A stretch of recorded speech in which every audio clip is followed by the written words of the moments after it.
minsan kaya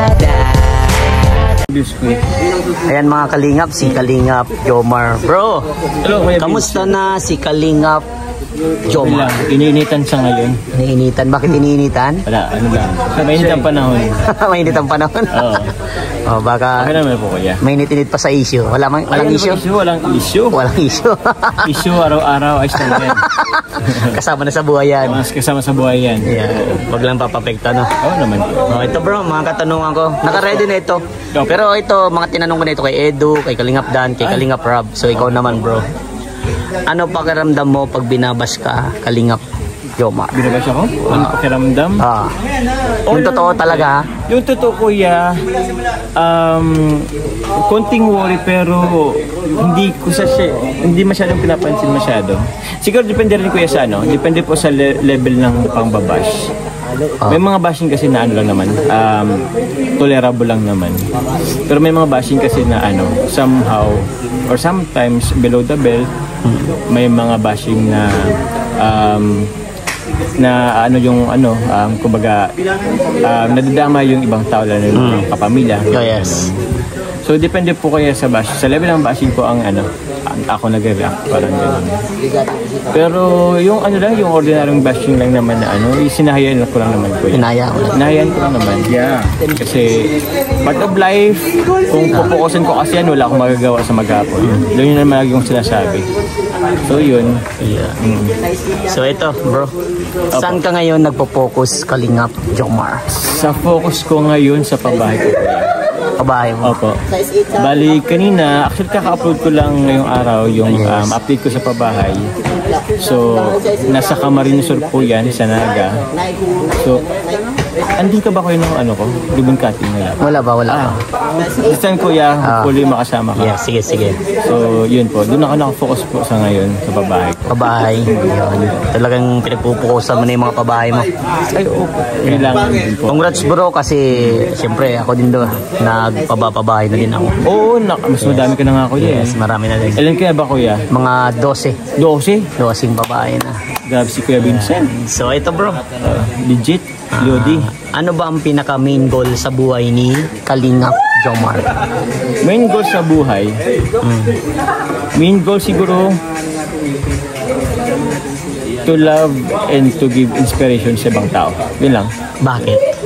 Yun lang. To love kasi ano, normal naman tayo na ano. Siyempre kailangan naman natin love, kailangan din natin magbigay ng love, inspiration, kasi pwede kasing ano, ano po ba? Pwedeng, kasi ngayon ito yan nasa charity tayo kuya. So, kayo tumutulong. To give inspiration kasi, kung halimbawa naman, ngayon pa lang nagbibigay tayong inspirasyon, tapos if ever man na tumanda na tayo or hindi na tayo makapag-charity or makatulong sa iba ng ano, at least naka-inspire tayo ng mga tao na pwedeng gawin din yung ginawa natin.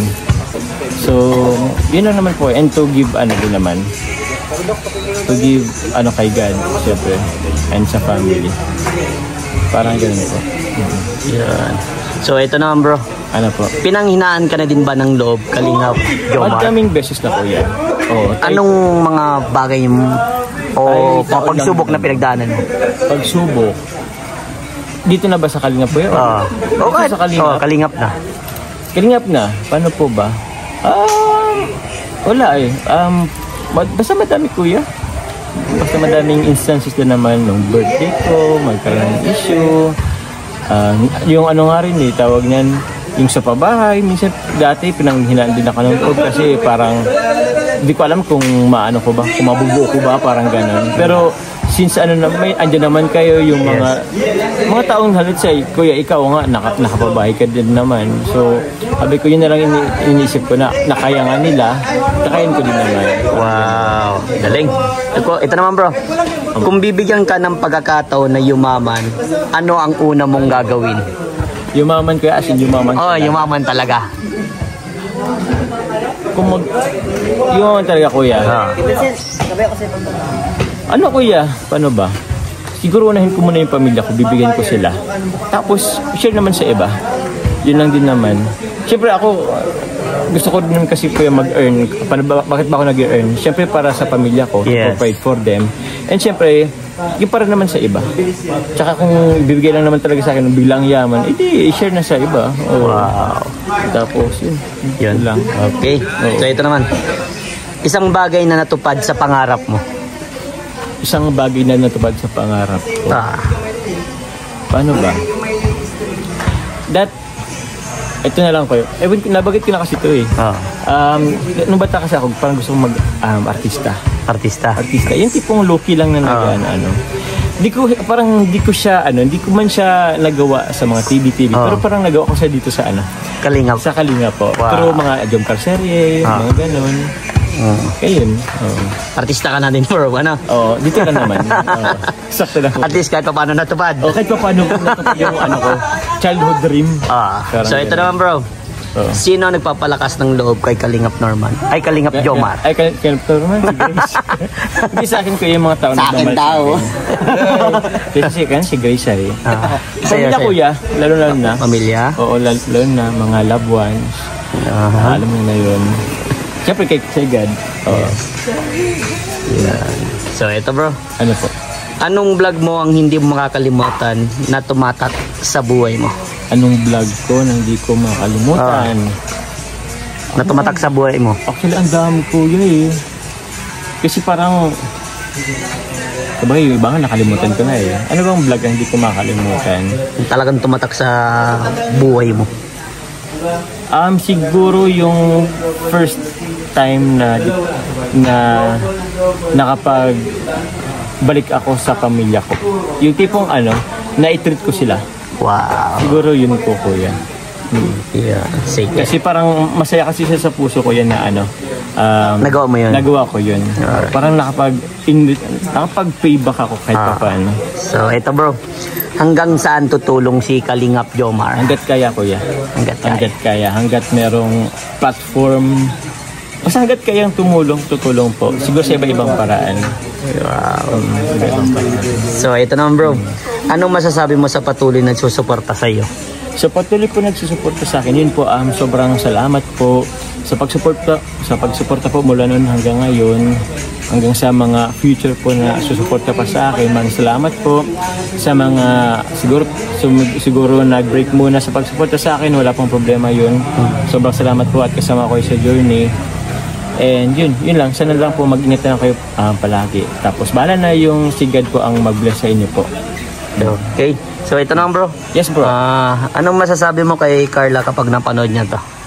Pagka napanood ito ni Carla, sana mapanood ni Carla to. Parang dito sa interview ko yan? Siyempre nalaman na yung pagkatao mo. Oo. Naman na, kumbaga, alam niya na, pero kung mapanood niya man to, hello Carla, salamat sa pagpanood. And kilala naman ako na ni Carla. Kumbaga, yun. Same lang naman kasi kami ko ng parang goal sa buhay or matulungan yung pamilya. I hope proud ka. Yun siguro. I hope proud ka. Wow. So ito bro, ito yung pinakamatindi. Describe Kalingap Jomar in one word and explain. One word kuya? One word lang, tapos explain mo kung sino ikaw.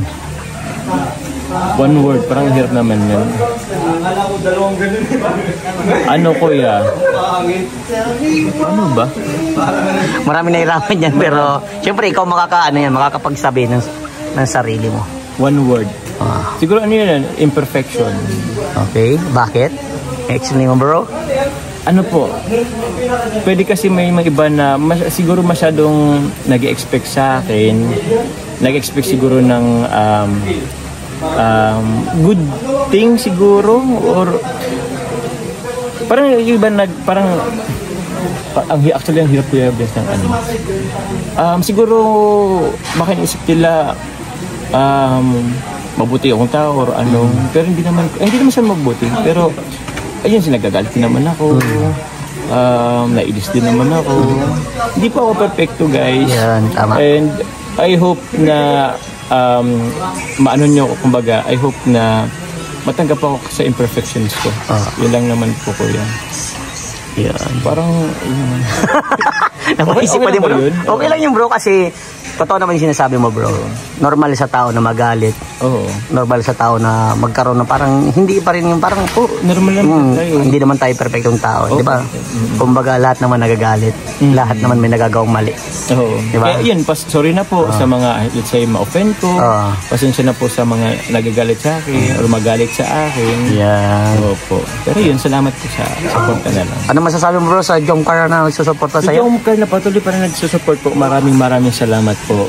Salamat sa journey din. Ang tagal